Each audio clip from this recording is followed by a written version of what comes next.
So good afternoon. Good afternoon, guys. I see some of you even stuck around for a second session back to back. Good for you, because these are two different topics, so it should be meaningful for you in terms of staff development. And the goal behind this, I wasn't part of the negotiation, so I don't know specifically the spirit of the contract, but the goal behind this is to make sure that you guys are receiving professional development. Things that are relevant to the students you work with, things that are relevant to the buildings you work in. And the only way to accomplish that is to put together these sessions, spread them out so that they're accessible and there are times where you can actually attend.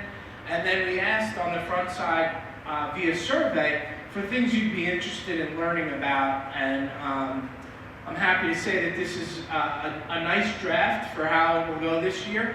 And then we can fine tune, we can tweak, we can revisit things that worked well and things that we need to really take a second look at if we need to. But I probably should introduce myself for those of you that don't know me. I'm Dr. Thompson. I'm the assistant to the superintendent for human resources here at Farmingdale. I'm joined by Mr. Jeff Pritzker, who's behind the camera. You guys can't see him, that are out virtually and joining in at your home buildings. But again, I'm really happy to be able to offer, the district is happy to be able to offer this kind of staff development for all of you folks so that you continue to learn and grow in the profession, and that's really the goal. Your job gets stale, your experience gets stale, your pride in what you do gets stale if we're not able to talk about continuing to learn and grow. We're all lifelong learners, but this is especially essential to our ability to continue to learn and grow in the profession. So, in addition to Mr. Pritzker, there are other AV techs that I just want to say thank you for around the district that helped organize this. There are main office folks. Rose Pimenthal in the HR office has been working tirelessly to put this all together. Thank you to all of them. And your presenter today, we just finished with Mr. Brian Morton, the special ed chair at the high school. And now I'm joined by Ms. Sarah Parente, who teaches at Salzman East Memorial, grades K1 and 2, believe it or not, self-contained. So she is a very busy person in the classroom. And without further ado, she's going to join on the topic of students with disabilities. So Sarah, thank you for providing this and offering your expertise to us. And without further ado, Ms. Sarah Parente. Thank you. All right, so I'm really happy to see some friendly faces in the audience. I thought I would be presenting alone, so it's really nice, and then hi to all my friends across the elementary schools. So am I close enough? Yeah, okay. So my name is Sarah Parente. I'm going to jump right in. I think first and foremost, I just wanted to say thank you for all that you did today in your classroom, for making a million little split-second decisions for the benefit of your students, for putting your own needs on hold and keeping them the focus of your day, for planning for them long before the day ever got rolling, for changing those plans because they didn't fit someone who needed a little extra, for smiling and laughing with them and reassuring their efforts, their trials, their mistakes, for placing your hand on a shoulder that was exactly what someone needed, for getting down, at least in elementary school, on the physical level of your students because it matters, and for thinking of a new way to reach someone who just wasn't getting it. You matter, yes you matter. I would not be able to do my job every day if it wasn't for the support of the teacher aides in my classroom. Your job is so challenging, so rewarding, and every aide I've worked with has really found the ability to find the joy and the love in the job even through those really challenging moments. So thank you. But moving along, the agenda for today, I'll tell you a little bit about myself. We'll talk about the definition of what a learning disability is, like the official definition, and then breaking down what that means. And then we're going to focus on three main learning disabilities: dyslexia, dysgraphia, and dyscalculia. There's a lot of different names for them, we'll get into that, but how does it look in the classroom? And then what can you do to support students showing challenges in those areas? And then finally, we're going to end with something that I always struggled with, which is finding that balance. Finding the balance between when to step in, when to help, when to step back, when to kind of let them struggle on their own, and some of the challenges that go along with that. And then finally, I'll share my contact information and any time for questions. I know that there's people through the live stream, so I'll share when that time comes my email, and if we have extra time at the end, I'll check my phone and try and answer as many questions as I can for those who aren't physically here. Now, I'm going to stop throughout to ask you all to reflect with the group you're with, either physically here or through the live stream. I'm really sorry I can't be more interactive, but we'll try and make it through. And then at the end, I do have a link. I was going to try and send out a physical packet, but I think it might be easier given the amount of people here to share a link to the resources. So the things on my slides, I have kind of put into almost like more of a user-friendly packet than rather than just a copy of the slides that you can access and use as needed. How's my microphone? Is it okay? Okay. All right, so I'm Sarah Parente. I teach at Saltzman, but you might know me from Northside. I did a year of subbing and a year teaching the 4th grade 1201 over at Northside too. So Northside and Saltzman. I've been teaching at Farmingdale since 2017, which is crazy. I'm on my 6th year in the district. And then this year I teach kindergarten, 1st, and 2nd grade in a 1201 classroom. But I've also had experience in a 1st grade ICT as well as the 4th grade 1201. And then this is the most interesting part about me. This is Ollie. He's my dog. He was a pumpkin for Halloween last year, and this year we're dressing him up as Elvis because he's got like a wiggly butt. And me and my fiance are going to dress up as Elvis Fan Club, like t-shirts. So that should be fun. All right. So I'd like you to take a moment. There's too many people to go around the room, so we're just going to kind of turn to each other. Take a moment to introduce yourself. I'm sure there's lots of familiar faces, but there might be new faces too. So try and include anyone around you. Share your name, share your grade level, and something interesting about yourself. I'll give you everyone like maybe 3 minutes, and then I'll come back.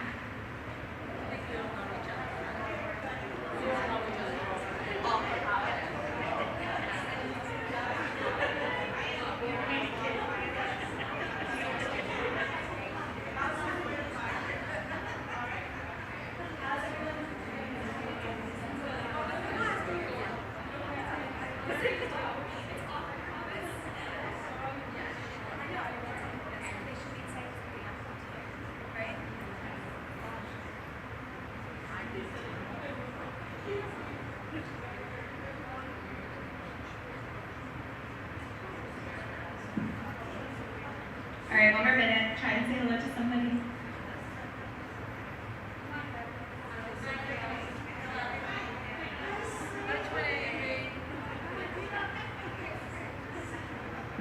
All right, we'll jump back in. So I was going to have you all read it, but it's a little too far away. So I'm going to read it. It's going to be a little long, and then we'll break down what the definition is. So this is the official definition from IDEI, which is a federal law for individuals with disabilities and how they all deserve an appropriate and free education. So this is how learning disabilities are classified through IDEI. Sorry, it's long. A disorder in one or more of the basic psychological processes involved in understanding or using language, spoken or written, which manifests itself in an imperfect ability to listen, think, speak, read, write, spell, or to do mathematical calculations, as determined in accordance with Section 200.4J of this part. The term includes such conditions as perceptual disabilities, brain injury, minimal brain dysfunction, dyslexia, and developmental aphasia. The term does not include learning problems that are primarily the result of visual, hearing, or motor disabilities, of an intellectual disability, of emotional disturbance, or of environmental, cultural, or economic disadvantage. So let's break it down. Essentially, we're talking about a disorder in understanding or using language. It's going to affect how a student can listen, think, speak, read, write, spell, or do math. We're not talking about ADHD. We're not talking about autism. We're not talking about emotional disturbances or anything like an E&L student. We are not talking about that here. We're talking about a student who has trouble speaking, reading, writing, spelling. Now, could that have we use the term comorbidity, where they might have autism as well, they might have additional disability? Sure, but in this presentation, we're going to be focusing specifically on learning disabilities. So, turn to a partner and just share how this definition either fits or does not fit a student you're working with this year. So, someone you're working with this year, from what you know about them, are they struggling in reading, writing, or math? What are the challenges they are facing? I'll give you 2 minutes.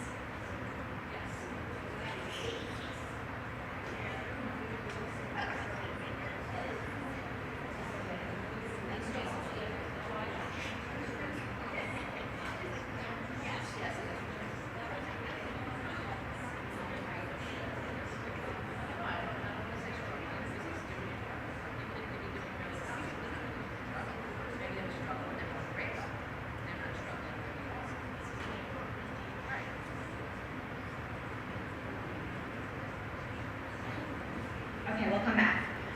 So, there are many conditions that may qualify as a learning disability under IDEA. So you may see terms like dyslexia. You might see a term disorder of written expression, dysgraphia, which refers to handwriting, dyscalculia, math, and then in the DSM, which is the Diagnostic and Statistic Manual, basically if a doctor is diagnosing a student with a disability, they're going to use this manual. So these are like the official definitions, would be specific learning disability in reading, specific learning disability in writing, and specific learning disability in math. So, in summary, we're looking at 3 main areas: reading, writing, and math. Trouble learning, what does that mean? So you might have a student who isn't officially diagnosed with dyslexia. Can you still use some of the strategies we're talking about here? Absolutely. The term, the title, isn't necessarily as important as the strategies and how we can help them. So keep that in mind. So if you're thinking right now, oh, I don't think the student I'm working with is dyslexic. Okay, are they struggling to read? Let's talk about it. So, like I said before, my hope is to get a list of who's here, and I'll send the resources I'm about to share. I feel like they're going to be a little small from where you're sitting, so I'll do my best to share it out. So for each main area, dyslexia, dysgraphia, and dyscalculia, we'll talk about how that presents itself in the classroom, and then we'll talk about a list of strategies to support those students. So, dyslexia, you're going to see trouble in writing, reading, spelling, motor control. It actually does relate to memory difficulties as well as listening. So in writing, they'll have trouble finding the right words, struggling getting ideas onto paper, and organizational problems. So these are students who, if you give them a writing prompt, they're going to really struggle to get started. In reading, they'll quickly lose their place in the text. We'll need to reread to keep up with what's going on in the story. And then for some students, not all students with dyslexia, the text might even move, change, or overlap, making it really hard to follow. Into spelling, they might struggle to hear the sounds in the word. So I teach K1 too, but if I'm trying to focus on the ending sound of the word cat, they might only be giving me the initial sound. Being able to kind of like separate those sounds would be really challenging for a student with dyslexia. They can also be confused by similar sounds. Teaching the difference between the F sound and the TH sound is so challenging for a student who's dyslexic, and all students, especially when we were wearing masks, so hard. And then they might be unable to remember what words look like. So when we're talking about those sight words that we want students to read very quickly, but another student might be able to memorize what that word looks like. Someone with dyslexia might really struggle with that. Moving on to motor control, they might struggle copying. So think about your students who go to OT, that's a lot of what they're working on, struggling to copy. Issues with coordination and difficulty with handwriting. Moving on to memory difficulties, a student with dyslexia may have trouble remembering dates. And even, this is interesting to me, because there even is a correlation to difficulty in math. Issues with sequencing, right? So sequencing the alphabet, A, B, C, D, but also sequencing phone numbers, learning their times tables, all of those things can be related. Moving on into listening, a student with dyslexia might struggle to take notes or be distracted by background noises. So, I really believe that as educators, and I believe here we're all educators who have so much experience with the kids in our room, how would you, your gut initial reaction, given the problems I just spoke about, how would you help with a child with dyslexia? What would you do to help a student struggling to read? And just kind of brainstorm with a partner, and I'm sure what you come up with is something I'm going to mention on my next slide.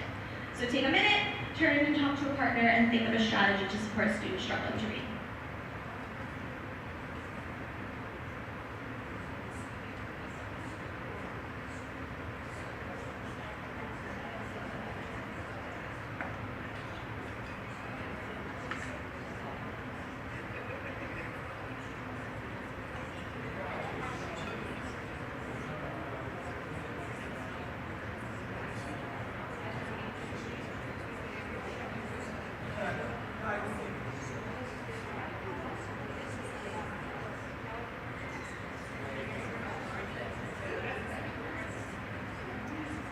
All right, coming back in. So did anyone think of the idea of sitting closer to the student to help them with the assignment? I'm sure we all do that with the students that we're working with. What about finding a different strength for that child? So working on making them feel confident in things that they are strong at. Maybe it's talking about the pictures. Maybe it's identifying words that they do know how to read. Giving a student extra time to complete an assignment is a great strategy. So something as they eat in the classroom you might be asked to do by your teachers to give them a little bit of extra time, pull them to the side, help them work through an assignment. Focusing on content over spelling. This is something that I especially did once I was in the upper elementary grades, but they're struggling to spell or to write, but they can still come up with really significant, strong, well-rounded ideas. Maybe there's another way that they can get those ideas across, either with like recorded speech or a speech-to-text program. There are so many ways to help them in that sense. And then also maybe having a book read aloud to them, an audio book, and then asking them questions about comprehension after that point. So that way we're not constantly reading easy books because they're struggling to decode. We can get into more challenging texts as we go forward. And then finally, giving a good amount of wait time. Letting the students process, because when we're talking about that organizational piece, sometimes it helps for them to take a minute to think before they get started. And then this sheet over here, sorry, I'll share with you all. It kind of summarizes it all in more rounded out language. All right, moving on to dysgraphia. So when we talk about dysgraphia, we're talking about a learning disability in writing specifically.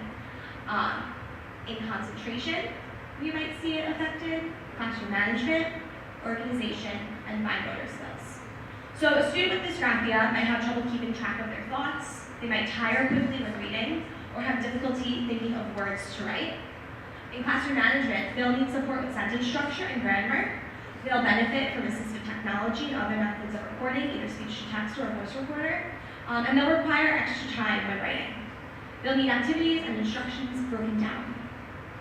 All right, into fine motor, a student with dysgraphia will have handwriting issues, sizing, formation, spacing, and then manipulation difficulties, so using equipment, pencil grip. Again, if you have a student who might be receiving occupational therapy services, it will really help meet a lot of the challenges that they might be facing because of a writing disability.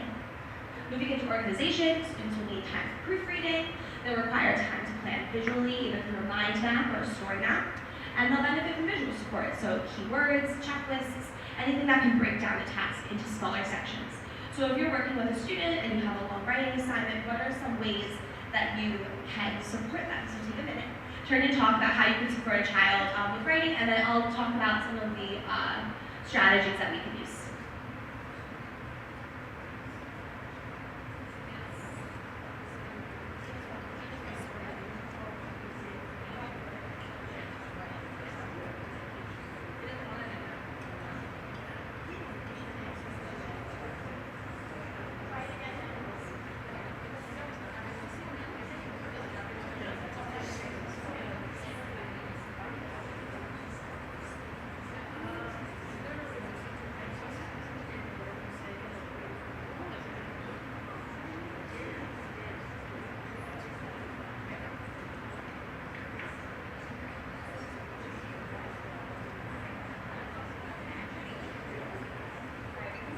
You can come back in. All right, so how to help a student with a writing difficulty. Patience and lots of positivity. I know you're also wonderful at that, but it's important. This is a genuine strategy that we can use to help our students, being patient with them. Kind of giving them reminders for proper grip, proper posture, proper paper positioning, and sometimes it doesn't have to be like a verbally spoken cue. It could be like a tap on the hand, or like just like saying, like step up a little bit, sit up. It doesn't have to be something that's necessarily fully called out. Allowing them the use of a computer, not having the struggle of having to hold a pencil. They can type it or they can use a speech-to-text possibility. I'm sure many of you are asked to act as scribes for certain assignments. That's okay, that's a valid way to help a student with dysgraphia. Giving them extra time. Changing the line widths. So this is hard because you aren't making the assignments, but you can always try and like either use a highlighter to demark where to write, or tell them they can write across more than one line, like say it was a notebook paper like this, instead of having to squeeze it in, they can write across 2 or 3 lines. That's okay. Trying to reduce copying for them as much as possible. So in the middle school especially, I'm sure there's a certain amount of note-taking that goes on. Maybe those notes can be taken by a scribe or printed out for them. Visual organizers for writing assignments are huge, kind of like the mind maps that I've been using to talk about all the different disabilities. This is a great way for a student with dysgraphia to plan out their thoughts and to organize them before they start writing. And then hand strengthening exercises. I know in elementary schools we use Parente a lot. I don't know about middle school as much, but those are really great options. And if you don't have access to that, even something as simple as ripping up paper really builds that pencil grip. And then finally, breaking down the task. Putting things into smaller steps. So first we're going to do this. Don't worry about the rest of the assignment. Let's start with just answering question 1 or just thinking about a topic sentence. And then finally we'll go into math. So it could be a learning disability in math, but it can also be called dyscalculia. Not every student will have, like I explained before, an official diagnosis. I don't think I've ever taught a student that it has this official term labeled for them, but it's just a term that refers to a student who's having learning difficulty in math. So calculations, they're going to struggle with transferring information, understanding that 3 plus 5 is the same as 5 plus 3. They might lack confidence in their answers because of that. Into spatial temporal difficulties, a student with dyscalculia may have trouble telling time, they might even have trouble reading maps, or might even easily confuse left and right, which also is with dyslexia too, interestingly enough. Measuring, they'll struggle with handling money, working out change, understanding concepts of math like speed, time. With numbers, they'll struggle with place value, struggling to understand chronology, how things go in order. With memory, they might have trouble recalling number facts. So I know with my students, like one of the main things we work on in first grade is having fact fluency, being able to know the answer immediately. That's something that a student with learning disability in math will have a lot of trouble with. We might always be drawing out the problem, and that's okay, that's what they need. They'll also need to constantly relearn and recap skills. So you might be asked, I know I do in my 12-1 classroom all the time, to reteach something that I taught earlier, and to do that over and over again, or to follow the same routines in order to teach the skill. And then there might be issues with organization. For counting, they can lose place easily, so have you ever had a child that they have a set of objects in front of them that they need to count, and then they're counting 1, 2, 5, 7, and they're not counting in order anymore. Or they're struggling to count by 2s, 3s, and difficulty navigating back and forth a number line or a sequence of numbers. So what are some ways that we can help students struggling in math? I'll give you a moment, and then we'll talk.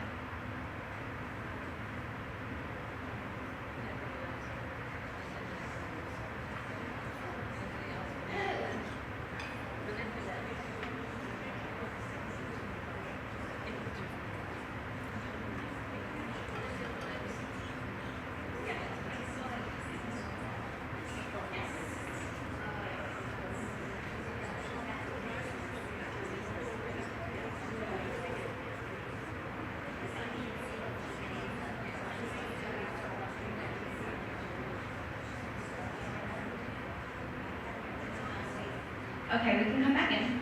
So again, similar to graphia and dyslexia, one of the best things you can do to support a student is lots of patience, lots of extra time. That's why these students have aides in their classroom, because that's what they need.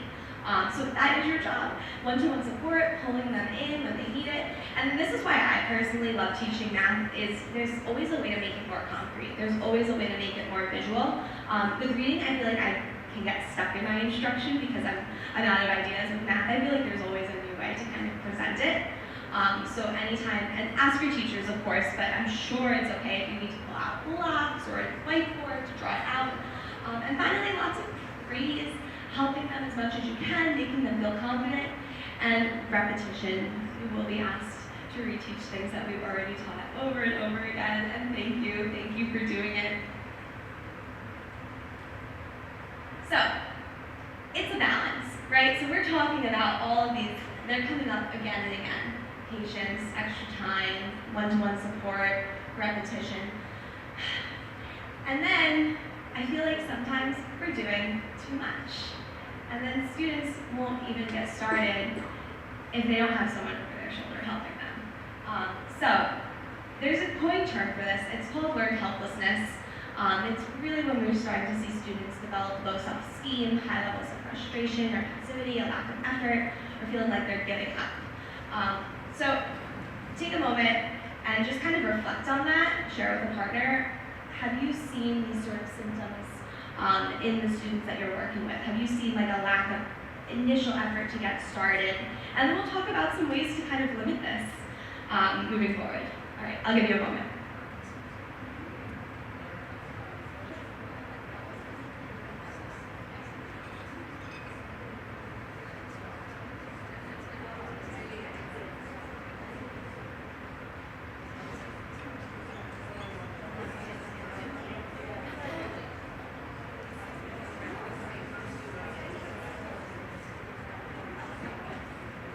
Okay, so when we're talking about learned helplessness, this is something as a teacher I even struggle with because I'm trying to design my instruction so that way the students can work as independently as possible, but at the same time I'm trying to push them to learn new strategies and concepts, and in order to teach those concepts, I need to give them a lot of support.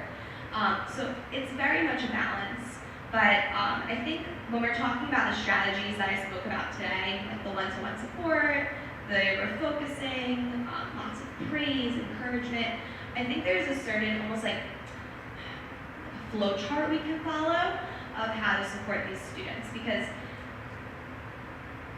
there's always going to be kids that are going to need aid support. So I like to tell the aides in my classroom, like, your job is to work yourself out of a job. There will be someone else coming along. Like that's what we're trying to do. We want them to be as independent as possible, which is really hard when there's like 5 adults in a room and 11 children, because everyone wants to help. So, where can we start? Always start by giving them time. Wait time, observe from a distance, let them have a moment to think, to process. Like I even think about myself, like when I wake up in the morning, I don't jump out of bed and immediately go and brush my teeth. Like I need a minute to get started. So we can give our students that same level of grace. All right, you've given them time, nothing's happening. So now you can encourage them. Hey, you got this. You can do this. You know how to do this. Or even ask them a couple of questions first. To students with learning disabilities, they might also usually have a language impairment as well. So that like inner monologue that we have in our heads might not necessarily be as vocal in the student that we're working with because they don't have that language. So you can be that language for them. What are you going to do first? How are you going to do this? Giving them those inner, what might be your inner monologue, you're kind of speaking that aloud for them. They have no idea. They don't know what to do. They're still stuck. Now you can support them. So you can remind them that they did something last week, how they did it that time. Give them not too much information, but just point them in the right direction. So I'm thinking like in my classroom, we do problem solving every day. Every day we do problem solving. And the first thing they have to do is they have to work out the problem using the blocks, using a physical manipulative. And every day, are we adding or are we subtracting? Are we taking away or are we joining them together? So I might give them those verbal prompts. What did you do? Did you take away or did you add in more blocks? To try and get them to answer my question of what's an addition or subtraction. So giving them a little bit, but not quite the answer. So now, what if it's not something that they've done before? Like I do problem solving every day, so I have that to lean back on. But sometimes we're teaching something new, so you can't necessarily give them those sort of reminders. Now you can do what we call modeling. So ideally the teacher would have modeled this first before asking you to do it, but if you're supporting, like I'm imagining, elementary is so different than middle school. Imagine like the teacher at the front of the room teaching something and you're kind of supporting it. You might have to add an extra level of modeling it. So you're going to show them first what they need to do and then have them recreate that process. And then finally, they're really struggling. Maybe this task is a little too hard. It needs to be broken down a bit more. You need to come back at it tomorrow, approach it in a different way. And that's where I would advise you to speak to the teacher in the classroom and just say, hey, this was really tough. Do you have any advice for tomorrow? And hopefully they'll be able to kind of give you some guidance in that area. So, I'll be around for a little bit. I have like the QR code. I don't think people on the live stream will be able to scan it, but if anyone here wants it, otherwise I think I can get like a list of all the emails of the people who signed up for today, and I'll share the slides and then also like the documents that are I think more useful for you to reference throughout the day. And then I just wanted to end by saying thank you so much for everything that you do for your students. I wouldn't be able to do my job without you, and our students are so lucky to have you in their lives. Your work does not go unnoticed or unappreciated, so thank you, thank you, thank you. It's really tough but really rewarding work, and my students love my aides in my classroom as much as they love me. Like, they see you as their teachers. So I have my email, sparente@farmingdaleschools.org, and just for the sake of this presentation, you can text me. Please don't text me otherwise. 631-708-7764. And I'll try and answer some questions because I feel bad for my live stream friends that I can't answer it. And then if you don't feel comfortable asking a question in front of the group, that's okay. You can also email me and I'll try and answer that as well. So I'll make sure I have my phone on. Say your number again. 631-708-7764. Because I don't know if people have computers with them or whatnot, so hopefully, yeah. Any questions from my live audience? Any like specific challenges that you're facing? Like you want to brainstorm together of how to help?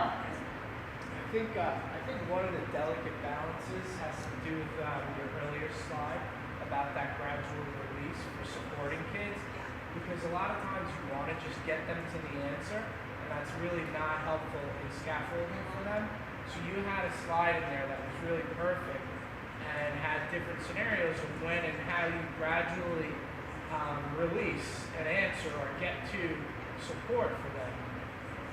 I think in our guts we know how to help kids. I think it's something that can come very naturally, but we want to be careful of when to help and how to help in a way that's going to build a level of independence and a sense of confidence in our students too.